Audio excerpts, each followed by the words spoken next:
Hello, Tanse Anine. Good afternoon and welcome to APTN in Focus. I'm Daryl Stranger.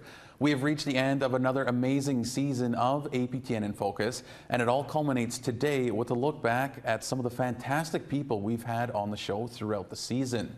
Today, we're putting a year of In Focus in focus. Let's not waste any more time here. Let's get right to our first interview. I spoke with Long Plain First Nation Chief Kyra Wilson and Cambria Harris recently for more on the search of a Winnipeg landfill for the remains of Indigenous women. According to a feasibility study, it is possible, but could take up to 3 years and cost up to $184 million. The feasibility study was released not too long ago. What are your overall thoughts on that study and the report? Well, it was December 1st that I had found out that my mother was a victim of a homicide, so that's 5 months, and that's a lot of work and a lot of meetings that had to take place in order for this to even happen. And I now understand why we couldn't have just gone in and just searched ourselves in the beginning, because there are all the technicalities and dangers that are associated with it. And while I acknowledge that, there are also dangers to when you don't search. And so this feasibility study that's 55 pages long is really only the beginning to even starting to retrieve our women. And so there's a lot of things that need to be put in place in order to even bring them home and give them a proper ceremony instead of letting them sit in the bottom of a landfill, essentially. Mm-hmm. And Chief Wilson, I'll basically ask you the same question, and that, you know, we have this study now and sort of what it's going to take, if you will, to do this search. So what are your thoughts on everything? Well, we already knew that searching the landfill was feasible. You know, this was just a formality to, I guess, get that document to you know, all levels of government, just stating what is needed to actually do the search. For me, it's something that needs to happen. You know, there definitely is, you know, different things that we need to take into consideration when searching landfill, but it's work that is going to take place, and we just need everyone to come together to support the work that needs to be done. So. Yeah, it's really well said by the both of you there. And the Chief Wilson, what does it say when, you know, the police had said originally, no, we're not going to search the landfill, and then afterwards the you know, Cambria and advocates and communities saying, well, no, like this needs to be done, and then a feasibility study happens, and then so now it's like, okay, this can happen. So what does that mean when originally told, you know, no, and then people keep pushing and eventually it looks like something could happen? What does that mean? Well, to me, it just means that, you know, we need to acknowledge, you know, what's happening to Indigenous women. You know, it's a very serious issue. You know, when we talk about MMIWG 2S across the country, especially when we talk about community members that are needing to leave First Nations communities. And so when somebody says, no, we're not going to look for your loved ones, no, we're not going to support you, we aren't going to take that as an answer. No is not an answer, and we will keep pushing. And to me, if you're not going to be a part of the solution, then you're just a part of the problem. And if you're going to be a problem, then you just need to move out of the way so we can actually get this work done. Mm-hmm. And Cambria, when it comes to the study and the search, is anybody sort of giving you next steps of maybe what happens here in the next little bit when it relates to that? Well, the next steps first would be, like Chief Kyra Wilson said, would be acknowledging what's happening and acknowledging that, you know, there are 2 women that are lying in the bottom of a landfill and have been for the last year, and if you don't search, their remains are going to be there for time immemorial and forever. Mm-hmm. And we have been told that. So it is feasible, and there is a good chance that we could recover them, and then there's a chance that we might not too. And while I acknowledge that, you should still at least try. And then for next steps in the future, I hope that they take a more culturally sensitive approach to how they speak to families about when this happens to MMIWG 2S victims, and put in those supports for them so that we don't have to essentially protest and beg the government to hear our voices and to bring our mothers home. Yeah. And for somebody who might say it's you know, too much money or it's too risky, What do you say to those people that, that really aren't in the same situation as, as you guys are? Well, you can't put a price on human life, and had various police forces, reached out to levels of governments way sooner and asked for help because they deemed it unfeasible to see how they could make it feasible, then we wouldn't be sitting here and chatting today. And so it's very heartbreaking to have to come up here and talk about these kinds of things, right? And so I just hope that in the near future, we won't have to be sitting down with another family 4 to 5 years from now and telling them that we won't search for their missing loved ones. Mm-hmm. Our next interview from this past season is with residential and day school survivor Simplion from North Vancouver. He attended St. Paul's Day School in the late 60s, then later went to Seashell Residential School. He was one of many that traveled with Indigenous delegates to Rome in April. I just wanted to ask you, how has that impacted you personally, going to Rome and then having an apology here in Canada as well? I was part of the secondary delegation to attend Rome, and as the Indian Day School and Residential School survivor, I really had a real strong hate for the Catholic Church, and it was through a lot of personal growth and healing that I needed to find forgiveness for my perpetrators. And when I traveled to Rome with the secondary delegation, I participated in all the events that AFN was doing, and when we were meeting with the Canadian Embassy to His Holy See, and he heard my story as well as others, our story, and he brought that to Cardinal Cherney. Cardinal Cherney is the right-hand man to His Holy See, the Pope. And when we were in the room where they hold conclave, and I heard the apology from the Pope, it was in Latin, so it was. I believe that his apology was sincere. I was given 2 spokwash, which are weave blankets, one for Cardinal Cherney and one for His Holy See. And when His Holy See was leaving conclave, I quickly grabbed the spokwash and I went running through the doors. The Swiss Army Guard was like, "No, you can't." And then I said, "Excuse me." And then His Holy See gave me 45 seconds. 45 seconds where I met. I had met with Squamish elders, and their message was they weren't looking for an apology. They were wanting His Holy See to acknowledge the 169 years of trauma and horror that was bestowed upon us residential school survivors, and that they wanted him to come see us face to face, hear our stories, hear our hurts and our pains. And then I mentioned that the spokwash was weaved by one of my CM, one of my hereditary chiefs, and I gifted it to him. And he thanked me for the spokwash, and then he asked me to pray for him. And then when we came home and I seen the apology, and when he was in Edmonton and Chief Willie Littlechild gifted him with the headdress, I got really tummy sick.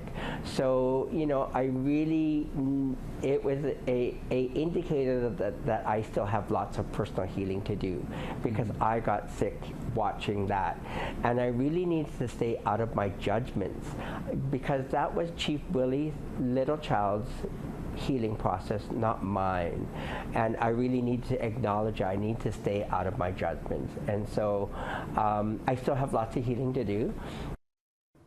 Kim Bowden and the Congress of Aboriginal Peoples were hard at work trying to help the Cuzan sisters be released last year.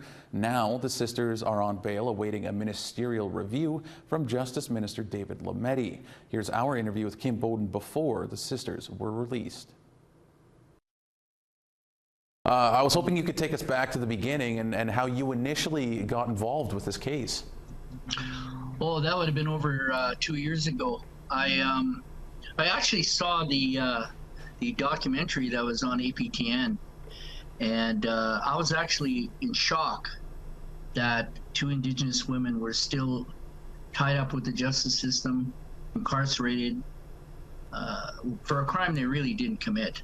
And I was like, wow, I need to find out what happened. So I ended up calling you guys and you know, your office and asking for an update. And I was told that nothing has moved. The judicial system there is just you know, goes at a snail's pace.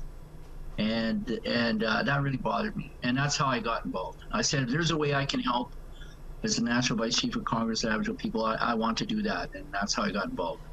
So then in turn, why was this something the Congress of Aboriginal Peoples felt they needed to take on?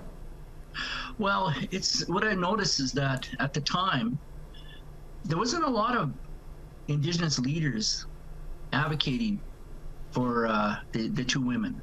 And whether it was national or whether it was provincial, I found that just wasn't happening. I was actually quite surprised, honestly, that there was really nobody going to bat for them.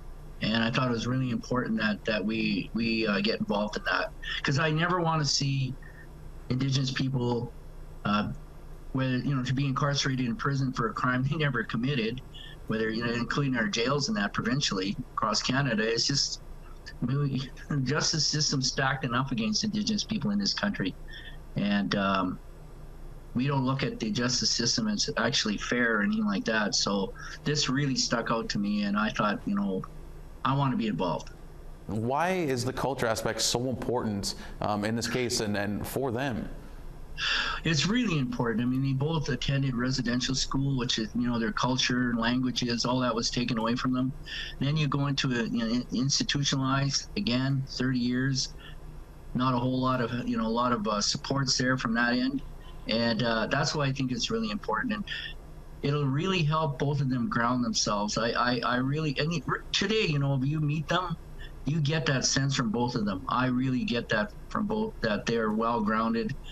They're very, very interested in not necessarily telling their story, but actually using what's happened to them, and from a positive sense as well.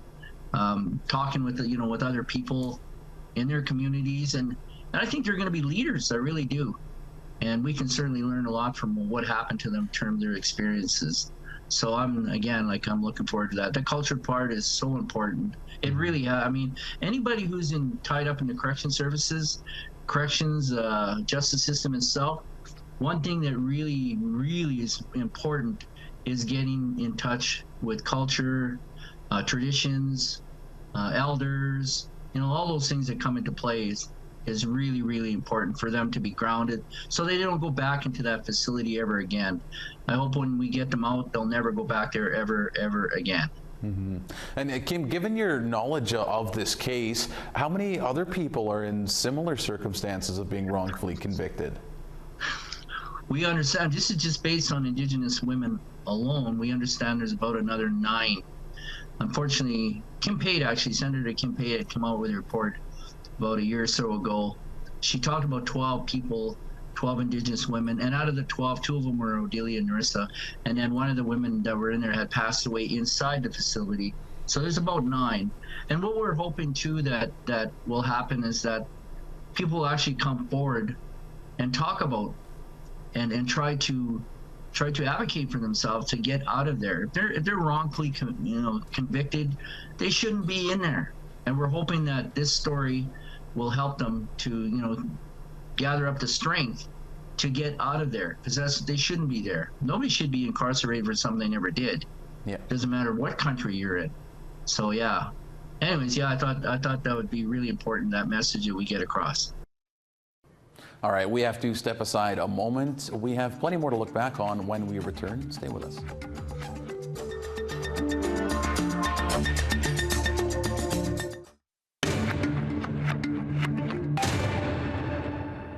Welcome back to APTN In Focus. It didn't happen often, but we did take In Focus on the road a few times this past year. One of those times was out to Camp Morningstar, a peace camp set up in Hollow Water First Nation after exploration began on a proposed sand mine project. We're here on location at Camp Morningstar on the Hollow Water First Nation, and it's been here, it started 3.5 years ago, and the camp is still here today. So we're going to be putting a little bit of the camp in focus, as well as land-based education and resources in focus today.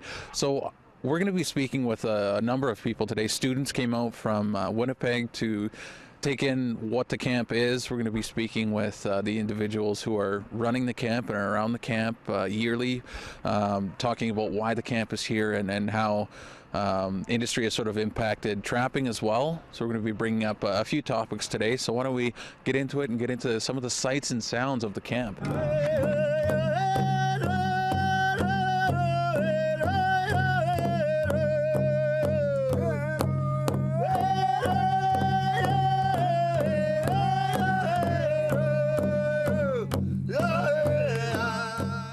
Can you just sort of explain maybe how Camp Morningstar got started and your involvement in it? The 5 young men who decided to do something about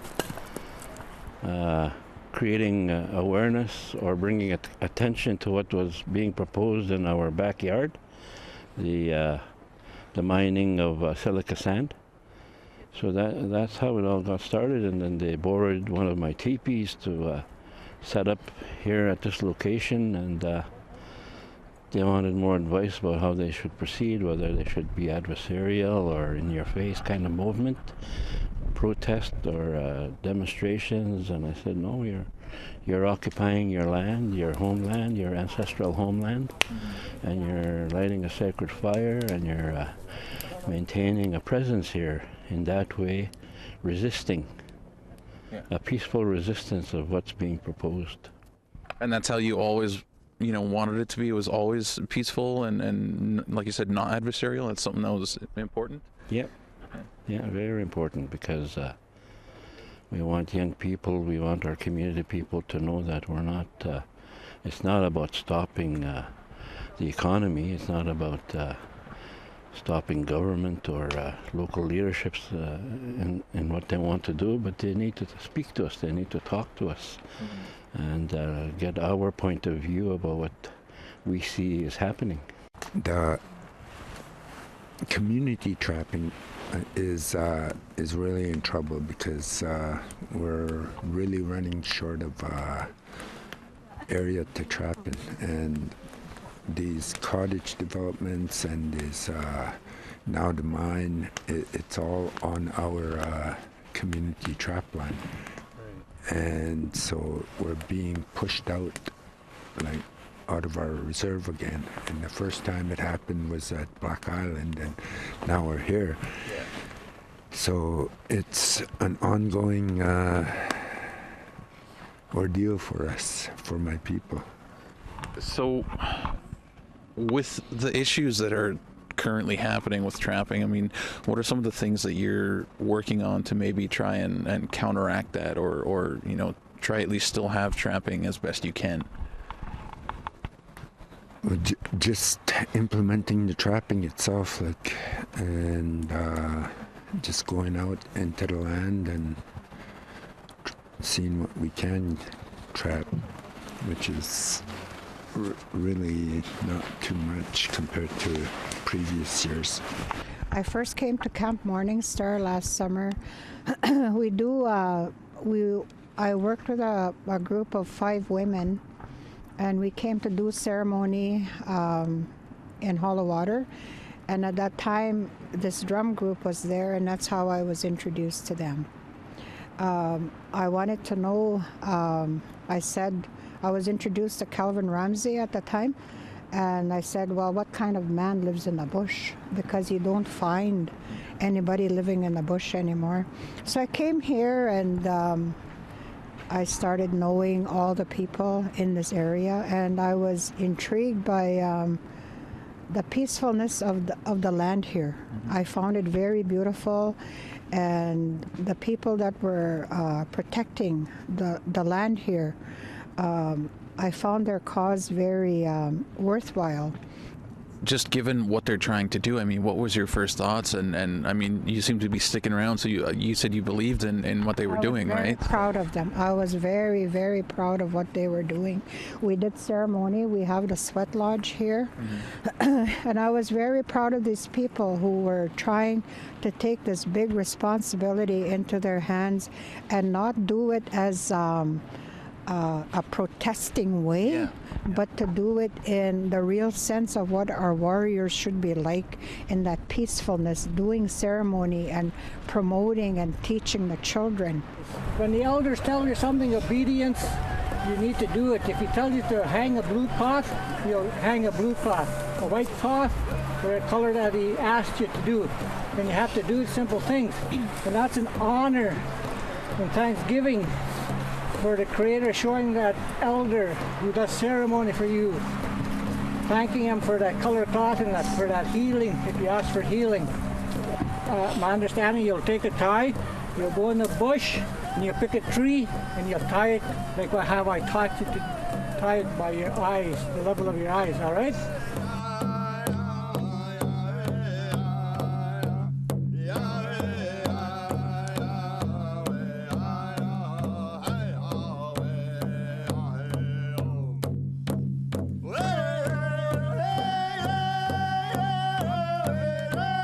How's your experience been here at Camp Morningstar? For me, it's been something that's really unique. I've never really been able to experience something like this before. Through school, especially before I went to TechVoc, there weren't a lot of Indigenous people around me in my life. So coming here and having this opportunity has really been eye-opening, learning things that I've never really learned about from people that are way more experienced than any teachers I've been able to have at school talk about things. When I learned about it in school, it's kind of just someone who was reading out of a textbook, right? They don't really know what they're talking about. But when I come experience it here, it's someone that actually knows what they're talking about. They live the life that they talk about, and it's just really interesting for me, someone that doesn't really come from that background, to just learn about the background of tons of my friends. I have a grandmother who grew up on Hollow Water, and she lived there her whole life pretty much, and I never had that experience at all, like definition of whitewash. So I just wanted to, have that experience, and just to say that I came out here and learned a little bit, and I don't know, just kind of got the experience that she had in a way. So what have you learned in the short time that you've been here? Community means a lot here, for sure, and I learned just about being thankful and grateful for what you have. We also went to the International Indigenous Tourism Conference. We spoke with a number of folks about all things travel and tourism. As you can see, we're not in our normal studio setup. That's because this week we're taking a look at Indigenous tourism, and we're at the 2023 International Indigenous Tourism Conference here in Winnipeg at the RBC Convention Centre.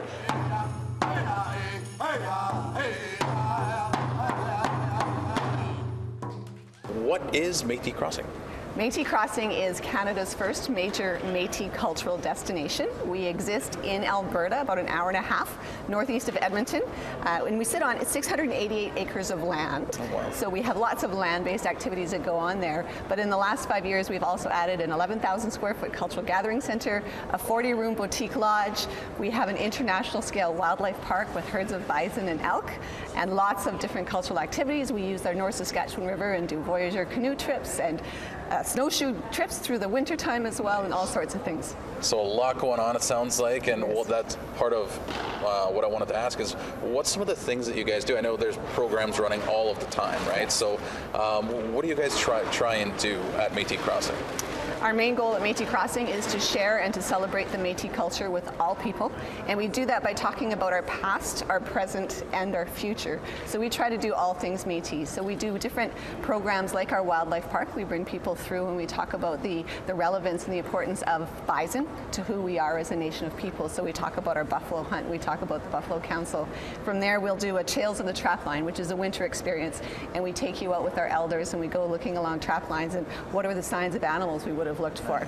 We have a Meet the Métis program. We exist within the Victoria District National Historic Site, and the area that we live on is actually originally settled by Métis people in the 1800s. So we share the stories of the early settlers. So it's right along Victoria Trail, the first road that ever connected Fort Carleton to Fort Edmonton. Right. So we have lots of history there as well.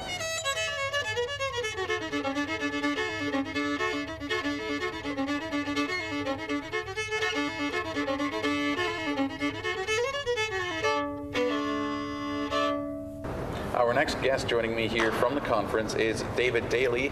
And David, you hold many roles. You're with the Indigenous Tourism Manitoba, Indigenous Tourism Association of Canada, and you also have your own business, right? So we'll start with maybe your business, and can you explain what it is that you do? Okay, so way up in Churchill on the edge of the Arctic, the furthest you can go in Manitoba is, we have a business called Wapuska Ventures, which is, we have 50 sled dogs, and we have a Indigenous cultural experience where tourists come there and we share a little bit of our culture, our connection to the land and the animals, especially through our dogs, and then the thousands of miles that we travel with our dogs, and our connection to the land through our dogs as we see the land.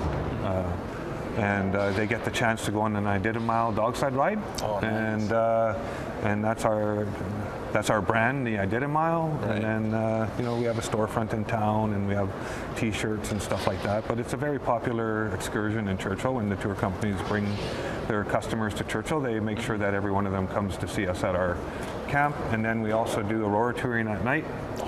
So right now we're in the midst of the aurora season, and we've got customers from all around the world coming. And we also do e-bike rentals, which my daughter does in the summer, and tours doing that as well. So when did you sort of start this, and when did the idea pop in your head, like, hey, like I want to do this and then bring this experience to others? Well, we all had these jobs, like we work 8 to 5, and I was an aircraft mechanic, and my wife was a dental assistant, and we went to Skagway, Alaska for a holiday one year, and we've seen that you could start off really small and build bigger. So she wanted to have a store, so I built her a log store in Churchill called the Wapuska General Store, and then I started to get my dogs together to have a dog team, because growing up in Churchill in the 60s and the 70s, there was a ton of dog teams around, and I've always grew up hunting, fishing, and trapping, and very cultural, and and I wanted to have my own dog team. Wanuskewin is a National Heritage Site located just about 5 minutes outside of Saskatoon, Saskatchewan. So this site has been a gathering place for every nation located on the Northern Plains, all coming to this central location for hunting and for trade and for ceremony as well. So this has been a gathering place naturally for many, many, many millennia. This is now our job inside the building, is to tell those stories through performing arts, through culinary arts, through visual arts, and the programming that we offer really gives people a chance to understand, have these immersive cultural experiences at the park, and yeah, we're really proud of the experiences that we offer to guests when they come. So in doing research and just knowing a little bit about the park, I want to make sure I get this right. So it's the longest running active dig site or archaeological dig site in Canadian history. Is that right? Yeah. Talk about that a little bit. So more than 40 years ago, archaeological digging has happened at the park. This was done with the blessing of our Elders Advisory Council. So back in the early days, the foundation of the park, there was an Elders Council made up of representatives, elders from each of those different nations that, again, would have gathered here. Mm-hmm. So the beauty of this is that we want to be able to illustrate that and animate that to guests when they come, to let guests know that the differences in language, the differences in traditions and histories, and really illustrate that, give people a chance to better understand. I came across soapstone carving probably within the year that I decided to find myself again, reclaim my life. But soapstone carving was that thing that really gave me a bit of an identity again. And there was this moment when I made my first piece, and I was just so full of joy. And so shortly after that, I decided that I wanted to share that. And so I started volunteering at Slow Mission, doing workshops 3 hours every week. And so that's where the workshops originated, with just wanting to share this wonderful art form that has brought me so much fulfillment. All right, we have to take a short pause one more time here on InFocus. We'll end our year in review with a lighter look at our past season.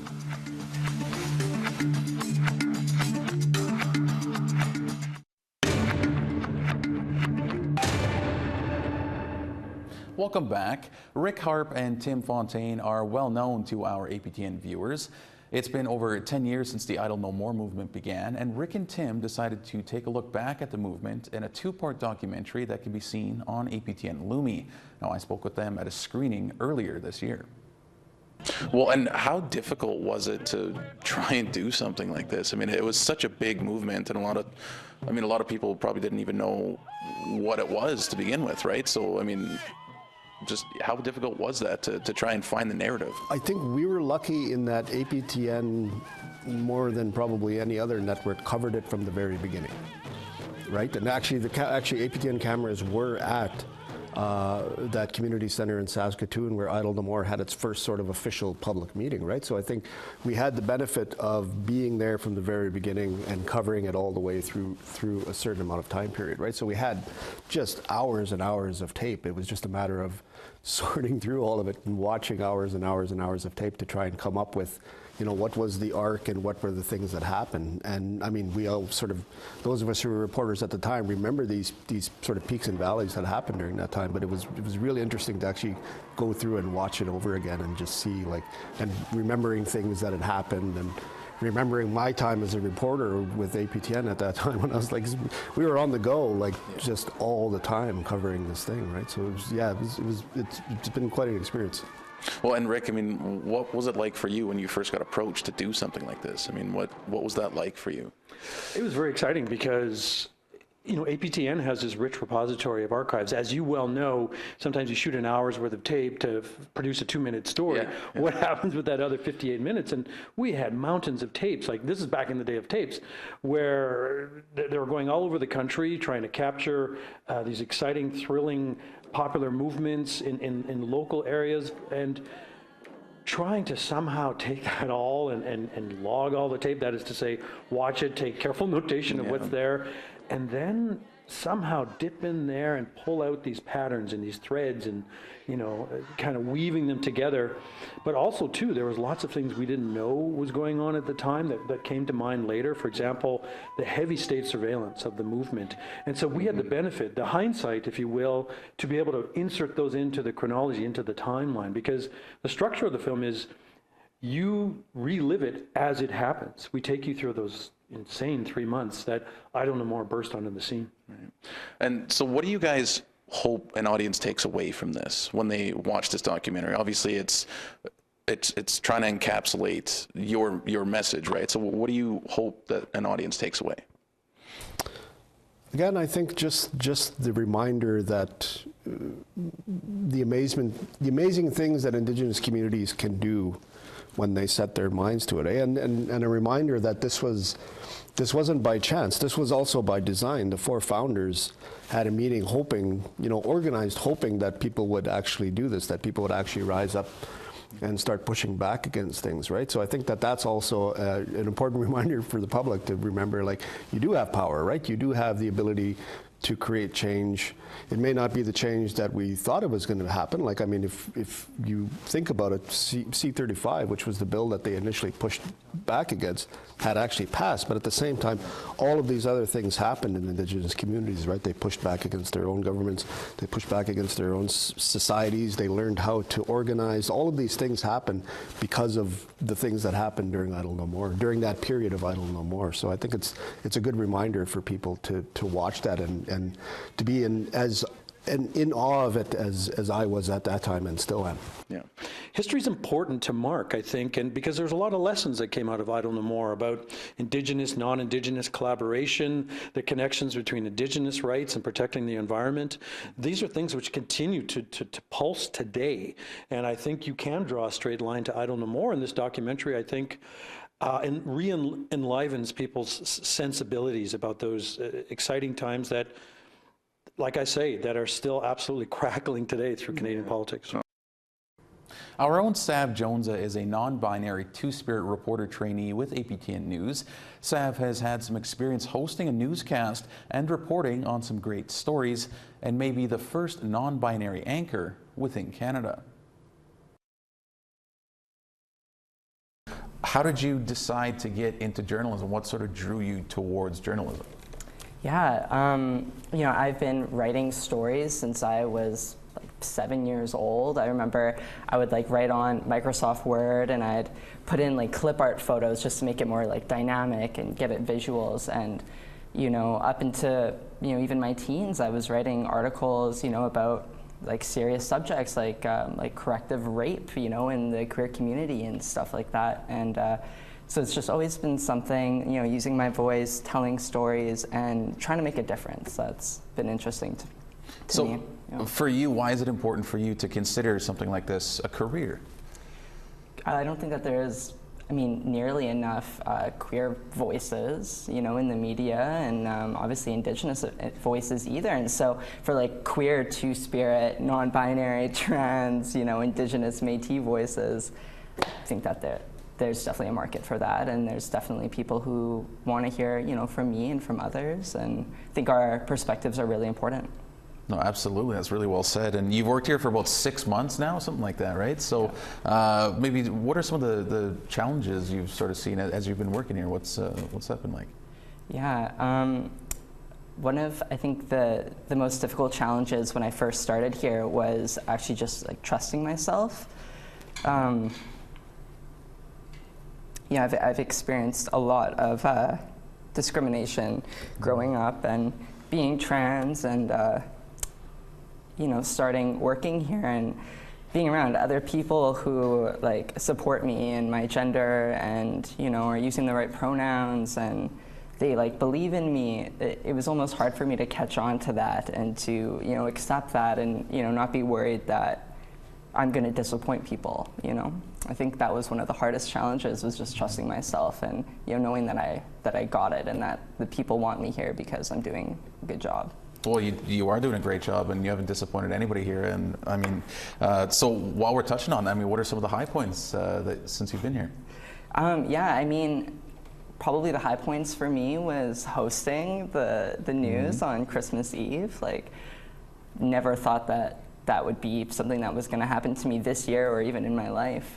So that was one of the biggest goals, I think, that I had, was to be on TV, and here I am hosting national news, and you know, having these beautiful stories. And I think just like learning to actually trust myself, you know, going forward, I've gotten a lot better at that, and I think that's a high point too. Yeah, you've certainly gotten, I mean, in the 6 months I've seen you grow just so much. It's so awesome to see. And as you touched on, you did host the national news, and we think you're the first non-binary anchor, at least in Canada, to host a national show. So when I say that, I mean, what are your thoughts on that? You know, if you would have asked me 7 months ago, if, you know, I thought that I would be hosting a national news show, I'd say that's, you know, ridiculous. Never. And I think that comes to, you know, obviously like my own self-confidence and stuff, but I think also just, you know, what representation is there? I think especially in newsrooms and, you know, hosting television, that's just not something that I could have envisioned as a possibility. And so I think that right there is kind of the issue.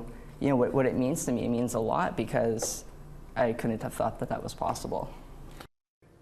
We recently did a comedy InFocus episode, and that one was for sure full of laughs. One comedian from that episode we spoke to was Stephanie Pangawish. When I first started beading, I started beading with my friends on the weekends. And then I started beading during the week, alone. I was starting to bead like days on days, not showering. I was meeting people in dark alleyways, selling my beadwork, just to buy more beads.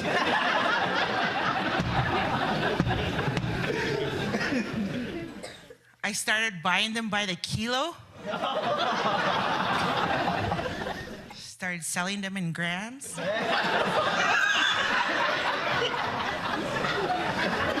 How did you get started in comedy? Where did, you know, where did it all begin? Yeah, where did it all begin? I was about 6 years old when I realized that I can get out of a spanking from my mom by making her laugh. So I was like, oh, this is some good stuff I got going on here. So around 8 years old, I saw my first stand-up comedian while I was watching one of the only 2 channels on the res with my mom, and I was like, what's that person doing? She's like, that's a stand-up comedian. I was like, I want to do that. She looks at me, she's like, no. You're going to go to school. So she crushed my little heart, but that kept me going, and I've always had the ability to make people laugh. And so when I got to Toronto, I ended up meeting some people over there, and we got this Indigenous women's comedy group started. We did this class and learned how to write and perform, and then we started an Indigenous women's comedy collective, and it's been going ever since.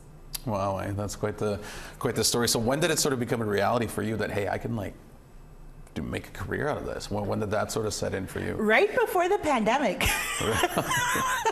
So when I was starting to become a little bit more serious about it, right. And so I was like, okay, I had all these shows lined up, probably had about a good 5 or 6 like in this 1 month, and then the pandemic hit and everything just canceled. And I was like, oh gosh, I was like, I guess I should try the whole Zoom thing. Right. Yeah, and that was a little tough. Well, yeah, well, how, with the pandemic, how much of an impact did that have on comedy? I mean, comedy is such a, you know, an interactive thing, especially with the audience when you're doing stand-up, so how big of an impact was that? Oh, it was so tough. Like being able to try and, you know, hoping that you land these jokes, you know, and then not hearing a response because everybody's on mute. Yeah. And you just have to imagine in your mind that you're the funniest person in this world. You just got to keep going without hearing the laughter. Yeah, it was pretty rough, but we got through it. Well, yeah, I got through it indeed, and this might seem like a sort of an odd question, but do you have a style of comedy or like a genre or your material? Like how, if you do have a style, sort of, what is your style when it comes to comedy? It's a deadly anti-style. Yeah. No, I feel like all my comedy is surrounded around our culture. You know, it's surrounded about things that we experience as Indigenous people. It's things that I experience as an Indigenous woman. So I talk about all kinds of things like policy, you know, healthy sexuality, being positive and supportive in our community, inclusive, you know, everything what it means to be like that auntie in our communities. That's kind of how my comedy is. Well, you mentioned Deadly Aunties. I want to get into that a little bit. Can you explain what Deadly Aunties is and who the Deadly Aunties are? So the Deadly Aunties is these 3 powerhouses of Sherry McKay, Cheyenne Sap, and myself. And all 3 of us are just like focused on our community, and we really want to build our community through humor. And so what we do is we provide shows, you know, to our Indigenous communities, whether it's on the res or in the city. And then we give support to people who want to try out stand-up comedy. So all the new people, we invite them with us, we'll help them write, you know, things like that, just to kind of make that available to people who wouldn't otherwise have that opportunity to be able to perform in front of an all Indigenous or mostly Indigenous audience. Yeah, that's awesome. Yeah. Like, I'm sure those comedians also love, you know, getting a chance to do that work. And we also did some fundraising for a couple of our shows. Like we gave back to a couple of Indigenous grassroots youth groups. Yeah, Amazing. one here, Initiative. Oh yeah. We fundraised for them, and then back home in Ontario, we fundraised for another one. Oh, that's amazing to hear. Well, kind of on that same topic, I mean, there's many Indigenous comedians, and there's now an Indigenous comedy tour with Got Land that's started up, and that's been picking up steam over the last few years. But how important is it that there's more Indigenous people in the comedy scene as opposed to maybe even 5 or 10 years ago? It seems like it's just sort of on the up and up right now when it comes to Indigenous comedians, but a few years ago, they were few and far between. So how important is it that there are more Indigenous comedians now? It's very important. You know, comedy is, being a comedian, you have to go through so many processes in order to get to that level of being able to perform on stage and to be able to be basically, it's almost like being naked in front of everybody because you're exposing yourself, like everything what you believe in, you know, things that you find funny. And sometimes not a lot of people are gonna like find it funny, but you got to keep going, you know? And there's so many things that you learn along the way to be able to get to that part. And it's strengthening, it's empowering, it's powerful to be able to do that. See, we all do that with each other in our communities, like one-to-one with our cousins or aunties, uncles and stuff. But to be able to do that on stage, you know, that's just like, I'm getting goosebumps thinking about it. Our love-focused episode of APTN in Focus came the day after Valentine's Day. One of our guests, Beau Kennedy, is an elder and she can officiate weddings. So I understand that you are a wedding officiant. Can you tell us about how you legally became an Indigenous officiant? Okay, I started in 1991. The chief I had at the time wrote me a letter to support, you know, my becoming a wedding officiant, as everybody that I knew was either going to City Hall or going to, at that time, was Justice of the Peace. And I thought, well, you know, we should have our own wedding officiants, because we not only just do the paper, but we also, you know, we encompass the ceremony that goes with it. And that's what makes it so beautiful. And then, you know, the government, of course, wants paper. We had a lot of our own people, like our Indigenous people, just getting married with the ceremony, but they never had the paper to say, yes, I'm legally married. So I pursued that since 1991, and I met with a few people. I would go to Toronto, I would write letters, I made photocopies. And then finally, I think 2 years now, we had a meeting here, and my chief, Scott McLeod, supported me to get a resolution to the Chiefs of Ontario to back us up in getting this the right to marry people, like anybody, Indigenous or non-Indigenous. So we moved forward with that, and we finally got it approved. And now right on the marriage license, you will see clergy, minister, or elder, Indigenous elder, right on the paper. That's amazing. So when I saw that, I wanted to kiss the paper. I was so in awe, because, you know, the government always wants us to have paper. Well, give us the right to have the paper to do the things that we need to do for our own people, because our ceremonies, our weddings are more than just, you know, a piece of paper. We have ceremony with it. You know, we have a song, we have a prayer, we have a smudge. And so that's why it was so important that we get that legal document, because without a legal document, two people getting married just in ceremony does not stand up in the law. Right. In courts, you know. So this way here now, they have their proper marriage license, and they have a legal document that they can, you know, keep and say, yes, we are married. What specifically sets an Indigenous wedding ceremony apart from the rest? Okay, some of the rest, like I do all weddings, whether on the whole medicine wheel, you know. If you're a human, I'll marry you. So some of people just want like a simple wedding. They're elderly people, they just never got married, so they'll just have like a little simple wedding, and no traditional or ceremony, Indigenous ceremony. So they just have that, which is what they want. And some of our people, you know, they want the whole ceremonies with the lighting of the fire and the dressing in the regalias, and having all the elders, you know, come and do the pipe and talk to the couple that's getting married, you know, to let them know that this is a very serious thing that you're doing. And so there's different types. There's no two weddings the same, but in the end they get their license, and that's what they need. Is there one that maybe stands out above the rest for you? Well, actually there is one that I did out on the land, and we had all the elders there, and everybody was dressed in their traditional regalias, and all the elders, you know, were able to come, and they brought their pipes, and during the ceremonies, they were lighting their pipes, and the groom had to light his fire with a flint. So that was the first how we started. And once his flint was lit, then we can move on with the with the rest of the wedding that we had to do. It was just beautiful. All right, that is all we have for you this season on APTN in Focus.